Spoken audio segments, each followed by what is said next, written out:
Thanks very much, Acting Deputy President. I rise to speak on the matter of public importance, which was the approval of a 13 megatonne coal mine in the middle of a critically endangered forest.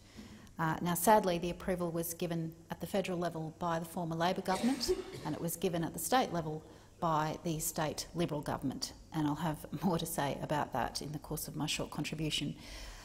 I want to focus on the farce that was the granting of this approval, in particular the granting of the approval on the promise of this critically endangered woodland being protected elsewhere when the company lied about finding appropriate offsets. Subsequent independent investigations revealed that the company's purported offset was in fact 95% an entirely different ecosystem.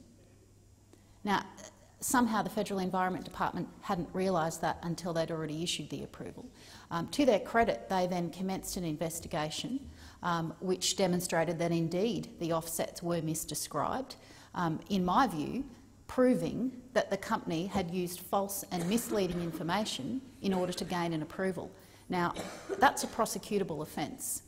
Instead, we see an investigation that rolled on for months and months and ultimately was dropped. So, leaving us with the situation of a mega coal mine approved in the middle of a forest with critically endangered woodland and endangered species, with an offsets plan that was totally inadequate, that 2 years down the track is still not finalised. This company has an approval to destroy critically endangered woodland, of which there is 0.1% left in this entire country, and they still haven't worked out where they're going to find replacement vegetation. If that doesn't make an entire mockery of our environmental legal system, then I don't know what does. Of course, we saw some of the activists involved in trying to protect this forest, Jonathan Moylan, issue a fake press release which caused a temporary dip in the share price of the bank that was proposing to fund this mine. He had the book thrown at him and was subjected to charges which would have borne a 10-year penalty. Thankfully, he got off. But it highlights the difference of approach between a company which has provided false information to get an approval and then has the investigation dropped, and an activist who was faced with potential 10 years in jail. Now, the other point that I wanted to talk about is the fact that the bulldozers are about to go in. On February the 15th, that's this coming weekend, this company, which 2 years on still hasn't finalised its offsets plan, still hasn't finalised where the biodiversity corridor is going to go that the conditions require it to find and to identify and to protect. They're going to send the bulldozers in with all of these question marks still hanging over the entire approval. Now, there's question marks about the company's financial state as well.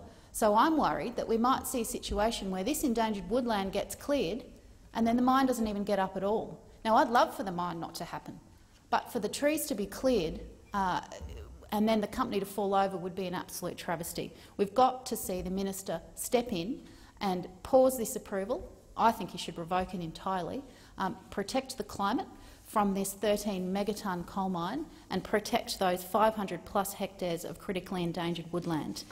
That's what we're calling on Minister Hunt to do. I was very interested that Senator Birmingham said he's got confidence in the enforcement of the 40 conditions that were placed on this coal mine. Well, that's great that he's got confidence. Sadly, the Federal Environment Department's staff have been slashed under his government's administration, so I don't have confidence that they have the people to enforce the conditions. But it's a very interesting comment for him to make, given that we hear that the company is now seeking to weaken those very conditions. Senator Birmingham said that his government would uphold the approval subject to the conditions in place, and we will hold him to that. We will not allow this company to get in the back door and try and weaken the conditions about where the biodiversity corridor should go. So I thank Senator Birmingham for perhaps an offhand remark that we intend to hold him to and ensure that those conditions are indeed enforced.